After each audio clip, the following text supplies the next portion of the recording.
Hi study mates, welcome back with Let's Study Career, empowering you to unlock your best career journey. Bahan pembelajaran ini dibiayai oleh donatur Let's Study. Perkenalkan, nama aku Ayu Putri Hartono dari Universitas Airlangga, dan aku memiliki beberapa achievement nih teman-teman, yaitu memiliki skor 408 pada SKD CPNS 2024, serta sedang menjalani S2 Fast Track. Hari ini kita akan bersama-sama mempelajari tentang sebab akibat ya teman-teman. Dan objektif material pada materi hari ini dimulai dari definisi sebab akibat, rumus sebab akibat, kata atau frasa yang sering digunakan dalam sebab akibat, kata kunci, pola sebab akibat dan pola akibat sebab, serta contoh soal ya teman-teman. Kita masuk ke materi. Definisi dari sebab akibat. Sebab akibat adalah hubungan antara dua kejadian atau peristiwa. Satu kejadian atau sebab menyebabkan terjadinya kejadian lainnya, sehingga yang disebut sebagai akibat ya teman-teman. Jadi ada sebab sehingga menghasilkan akibat. Hal ini seperti efek domino, yaitu ketika satu peristiwa memicu peristiwa lainnya. Nah, dari sebab memunculkan akibat. Nah, sebab akibat, sebab sendiri itu merupakan peristiwa atau kondisi yang memicu terjadinya suatu peristiwa lain. Sebab seringkali menjadi awal mula atau alasan dari suatu kejadian yang menghasilkan akibat. Akibat adalah hasil atau dampak dari suatu peristiwa atau kondisi yang terjadi sebelumnya. Akibat adalah konsekuensi langsung atau tidak langsung dari suatu sebab. Nah, berikut ada rumusnya nih teman-teman. Rumus pertama, ada rumus penyebab tambah kata atau frasa plus akibat. Contoh, penyebabnya Adi tidak memakai jas hujan. Ada kata atau frasa di tengahnya, sehingga dia basah kuyup sebagai akibatnya. Ada pula rumus kedua, yang kata atau frasa di depan tambah penyebab lalu akibat. Contoh, karena sebagai frasa, harga yang melambung tinggi, barang itu tidak laku lagi. Jadi penyebabnya harga yang tinggi, akibatnya barang tidak laku kembali. Nah, berikut ada kata atau frasa yang sering digunakan teman-teman sebagai penengah atau bridging atau jembatan dari akibat dan sebab dan akibat, bisa di depan ataupun di tengah. Kata yang selalu menempel dengan penyebab itu biada jika, apabila, karena, ketika, kalau, disebabkan, akibat, dan diakibatkan. Lalu ada juga kata yang selalu menempel dengan akibat. Contohnya, maka, sehingga, menyebabkan, akibatnya. Nah, contohnya nih teman-teman ada 4. Jika makan, maka kenyang. Jadi jika itu menempel dengan penyebabnya, aka tempel dengan akibatnya. Contoh kedua, Rahma sakit sehingga ia dirawat di rumah sakit. Nah, sehingga ini menempel dengan akibat. Contoh ketiga, banjir itu disebabkan oleh umat manusia. Nah, disebabkan ini menempel dengan sebab ya teman-teman. Lalu, akibat jalan yang rusak, arus lalu lintas menjadi padat. Nah, dia juga menempel pada penyebab. Nah, ini juga ada beberapa kata kunci yang sering muncul teman-teman, pola dari kalimat sebab akibat. Contoh, yang sebab akibat ada jika titik-titik, maka titik-titik, ada juga titik-titik sehingga titik-titik, ada juga titik-titik menyebabkan titik-titik, ada titik-titik mengakibatkan titik-titik, lalu ada titik-titik dapat titik-titik. Nah, kalau dibalik, kata kunci akibat sebab biasanya seperti ini. Titik-titik karena titik-titik, titik-titik apabila titik-titik, titik-titik diakibatkan titik-titik, titik-titik disebabkan titik-titik, titik-titik akibat titik-titik, titik-titik sebab titik-titik, dan titik-titik dalam titik-titik. Nah, kita coba langsung masuk ke contoh soal ya teman-teman, supaya lebih paham nih. Nah, ini soal pertama. Soal pertama disebutkan ada dua pernyataan ya, kita bisa sebutkan dua pernyataan yang muncul nomor 1, nomor 2. Nomor 1, pada musim kering tahun ini, petani di desa Sukamaju gagal panen. Yang kedua, warga desa Sukamaju mencari air ke desa lain. Manakah di bawah ini yang menggambarkan hubungan di antara kedua pernyataan? Nah, biasanya teman-teman jika ditanya hubungan seperti ini, itu pilihan gandanya hampir selalu sama ya teman-teman polanya. Pola yang A itu pernyataan 1 adalah penyebab dan pernyataan 2 adalah akibat. B, pernyataan 2 adalah penyebab dan pernyataan 1 adalah akibat, kebalikannya. Yang C, pernyataan 1 dan 2 adalah penyebab, jadi mereka berdua sama-sama sebab, namun tidak saling berhubungan. Ada pula D, pernyataan 1 dan 2 adalah akibat dari dua penyebab yang saling berhubungan. Dan E, penyebab 1 dan 2 adalah akibat dari suatu penyebab yang sama. Nah, ini pola ABCDE-nya hampir selalu sama ya teman-teman jika ditanyain hubungannya. Jadi teman-teman bisa menghafal pilihan ganda ini dan bisa berfokus pada soalnya saja. Tapi tetap fokus ya teman-teman dan cross-check apakah tetap sama atau berubah. Masuk kembali ke soal, pada musim kering tahun ini petani di desa Sukamaju gagal panen dan warga desa Sukamaju mencari air ke desa lain. Nah, jika teman-teman lihat nih, kan musim kering tahun ini tuh datang, sehingga dia menjadi sebab karena sudah gagal panen dan musim kering ya teman-teman, otomatis biasanya masyarakat itu mencari air ke desa lain dong, sehingga dia menjadi akibat dari musim kering yang membuat desa Sukamaju itu gagal panen. Sehingga kita bisa ngambil kesimpulan teman-teman, jawaban dari soal nomor 1 adalah A, yaitu pernyataan 1 adalah penyebab dan pernyataan 2 adalah akibat. Aku tulis ini sebagai P-nya teman-teman, yang ini sebagai Q. Nah, seperti itu. Nomor 1 jawabannya A ya teman-teman.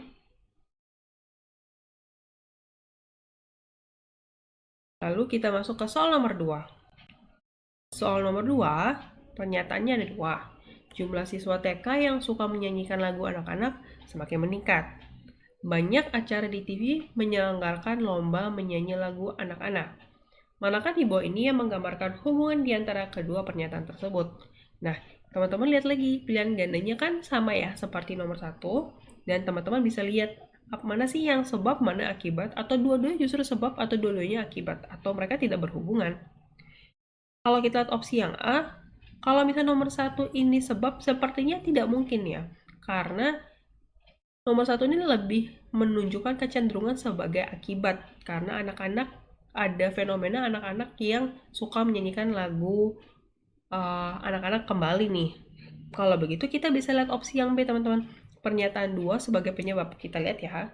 Banyak acara di TV menyelenggarakan lomba menyanyi lagu anak-anak. Nah, berarti yang B ini tepat teman-teman, karena banyak acara di TV menyelenggarakan lomba menyanyi lagu anak-anak, sehingga jumlah siswa di TK yang suka menyanyikan lagu anak-anak semakin meningkat. Sehingga jawabannya B.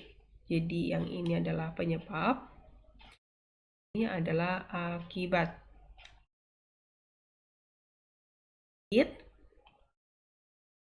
Kita perbaiki. Ini akibat. Nah, seperti itu. Jadi nomor 2 jawabannya B ya teman-teman.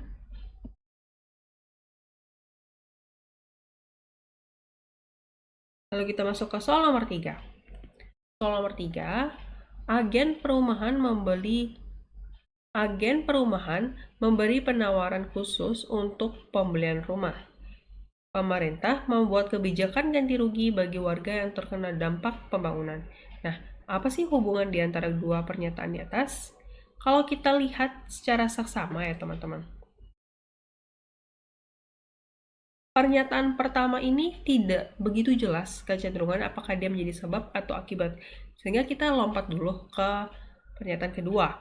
Yang kedua ini lebih kecenderungan sebagai akibat ya teman-teman, karena mungkin di suatu daerah sedang ada pembangunan sehingga pemerintah membuat kebijakan ganti rugi bagi warga yang terkena dampak pembangunan. Jadi kita lebih yakin ya kalau misalnya yang nomor 2 ini juga merupakan sebuah dampak atau akibat.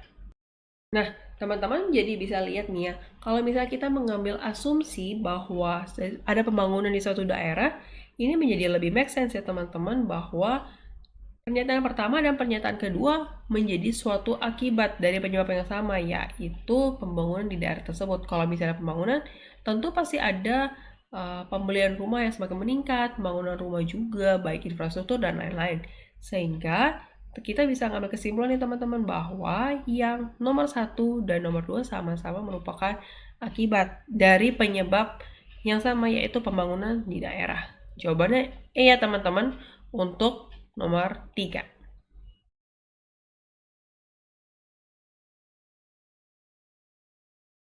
Lalu kita masuk ke soal nomor 4.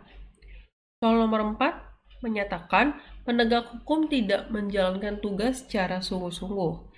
Banyak aturan hukum yang sudah tidak relevan dan perlu diperbaharui. Jadi hubungannya apa ya teman-teman?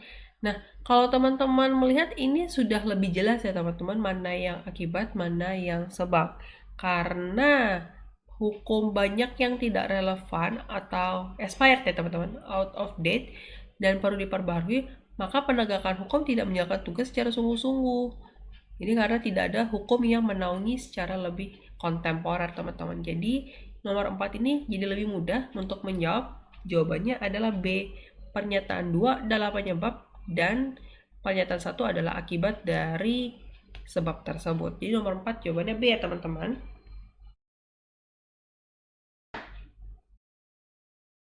Masuk ke soal nomor 5. Nah ini ada perbedaan nih ya dari pilihan gandanya sekilas ya. Jadi kita baca dulu untuk soalnya. Peningkatan suhu global menyebabkan pencairan es di kutub. Hal ini mengakibatkan naiknya permukaan air laut dan berpotensi menenggelamkan pulau-pulau kecil. Selain itu, perubahan iklim juga memengaruhi ekosistem laut, seperti terumbu karang yang mengalami pemutihan. Berdasarkan teks di atas, manakah pernyataan yang paling tepat menggambarkan hubungan sebab akibat ini?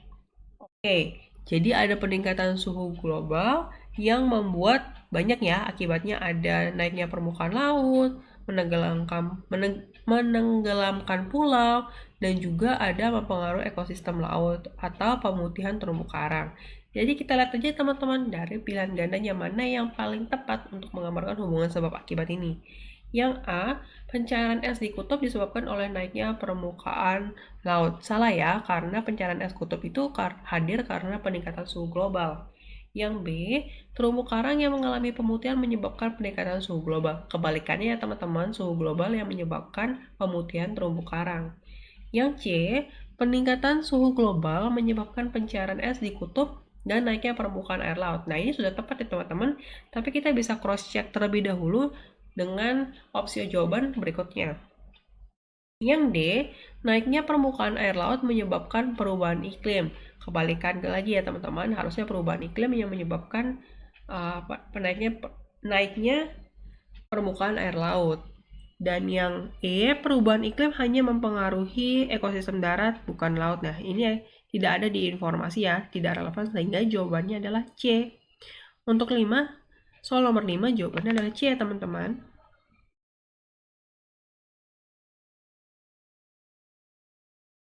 Masuk ke soal nomor 6.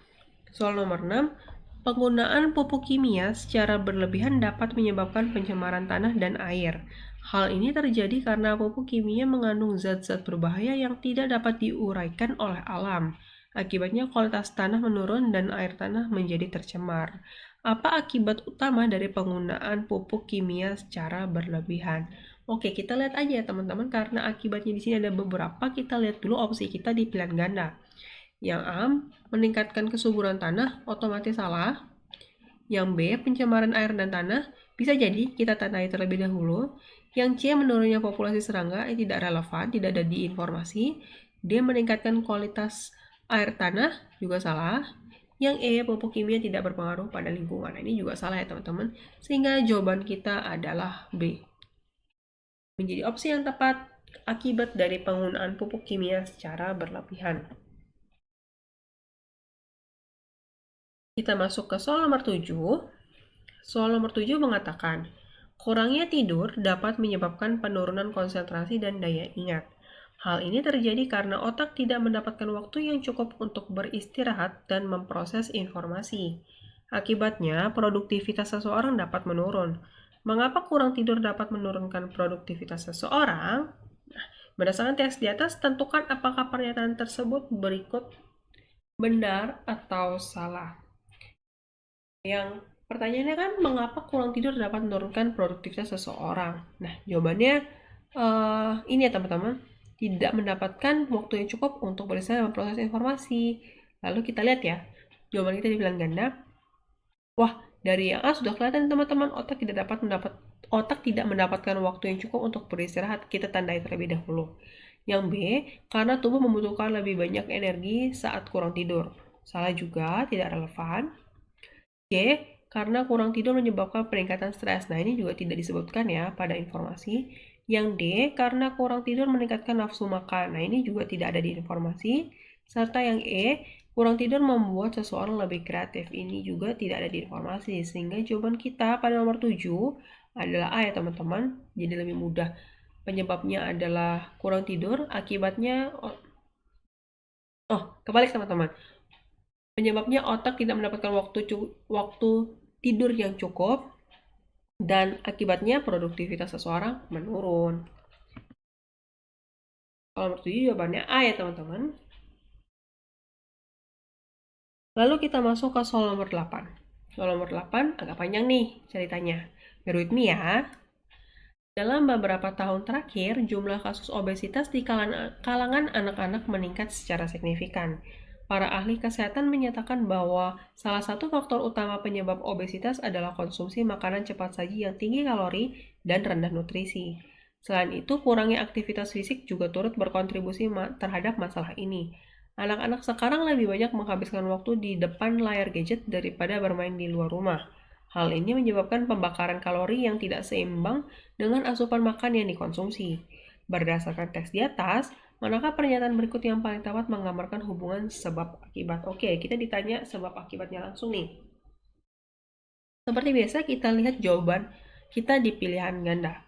Yang A, konsumsi makanan cepat saji yang tinggi kalori menyebabkan anak-anak lebih banyak menghabiskan waktu di depan layar gadget. Ini kurang tepat ya teman-teman karena hubungan sebab akibatnya tidak nyambung. Yang B, kurangnya aktivitas fisik dan konsumsi makanan cepat saji yang tinggi kalori menyebabkan peningkatan kasus obesitas pada anak-anak. Nah, ini tepat ya teman-teman, kita tandai terlebih dahulu. Yang C, anak-anak yang obesitas cenderung lebih suka menghabiskan waktu di depan layar gadget daripada bermain di luar rumah. Ini betul, tapi ini bukan menyebutkan sebab akibat, sehingga salah ya untuk soal kali ini. Yang D, meningkatnya kasus obesitas pada anak-anak disebabkan oleh kurangnya kesadaran orang tua terhadap pentingnya nutrisi. Nah, ini juga tidak relevan ya teman-teman karena tidak ada disebutkan pada informasi di atas. Yang E, aktivitas fisik yang tinggi dapat mengurangi efek negatif dari konsumsi makanan cepat saji. Itu bisa jadi sebenarnya teman-teman, tapi tidak memberikan pernyataan yang tepat untuk hubungan sebab akibat. Sehingga kita eliminasi saja terlebih dahulu dan jawab yang B, karena paling tepat ya teman-teman untuk menunjukkan hubungan sebab akibat pada informasi yang ada. Sehingga nomor 8 jawabannya adalah B ya teman-teman.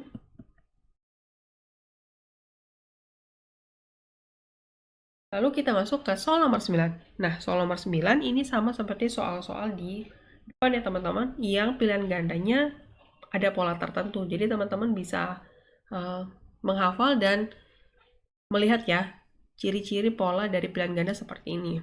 Kita lihat dari pernyataan yang diberikan, terjadi peningkatan jumlah impor gula dibandingkan dengan tahun sebelumnya. Banyak penduduk Indonesia menderita penyakit kencing manis. Manakah di bawah ini yang menggambarkan hubungan di antara kedua pernyataan tersebut? Nah, kalau kita lihat ya teman-teman, yang pernyataan nomor 2 itu lebih cenderung memiliki kecenderungan sebagai akibat ya teman-teman. Lalu kita lihat nih, kenapa nih akibat banyak penduduk Indonesia menderita penyakit kencing manis. Nah, kencing manisnya kenapa nih teman-teman? Karena konsumsi yang gula berlebihan, karbohidrat berlebihan. Lalu kita lihat nomor 1 memberikan informasi bahwa ada peningkatan impor gula, sehingga ini lebih tepat nih teman-teman menjadi penyebab. Karena ada impor gula yang semakin tinggi, berarti kan di pasar semakin banyak gula. Akses gula tidak terbatas, akses gula lebih mudah, lalu penduduk mengkonsumsi dengan jumlah yang mungkin tidak dikonsiderasikan, sehingga banyak yang menderita penyakit kencing manis. Sehingga nomor 9 ini tepat kita menjawab A ya teman-teman, karena pernyataan 1 adalah penyebab dan pernyataan kedua adalah akibatnya. Sehingga nomor 9 jawabannya A ya teman-teman.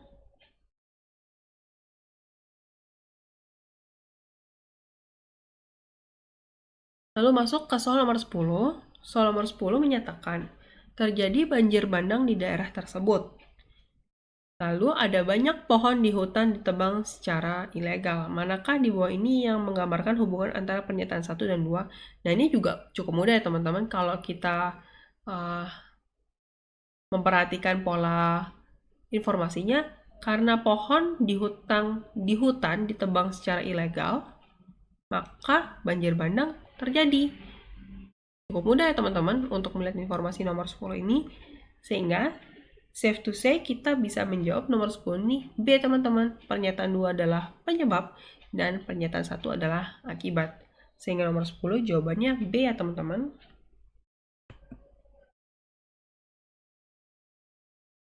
Oke, berikut adalah beberapa key main takeaways dari materi hari ini. Dan sebab akibat adalah hubungan antara dua kejadian atau peristiwa. Satu kejadian atau sebab tersebut menyebabkan terjadinya kejadian lainnya atau akibat. Jadi adanya sebab menyebabkan ada akibat. Ada rumus-rumus juga nih teman-teman yang bisa teman-teman hafalkan kalau melihat soal-soal seperti ini. Ada rumus pertama, penyebab tambah kata atau frasa plus akibat dari satu kalimat. Atau rumus kedua, kata atau frasa plus penyebab, koma, plus akibat. Yang bisa teman-teman lihat kembali pada awal video ini. Great job StudyMates, kamu sudah mengambil langkah penting hari ini untuk membangun masa depanmu. Kalau StudyMates merasa terbantu dengan konten dari Let's Study, kamu bisa mendukung kami agar bisa terus menghadirkan lebih banyak materi bermanfaat. Kamu bisa berdonasi seikhlasnya untuk membantu pengembangan Let's Study ke depan. Kalau belum bisa berdonasi, no worries ya. Kamu juga bisa bantu Let's Study dengan share platform ini ke teman-temanmu, atau membagikan info Let's Study di media sosial kamu. Every little support means a lot. Jangan lupa follow akun Let's Study di Instagram, Twitter, dan TikTok supaya kamu nggak ketinggalan konten-konten keren lainnya. Terima kasih banyak sudah belajar bareng Let's Study Career. Sampai jumpa di video berikutnya. Terus semangat study mates. See you.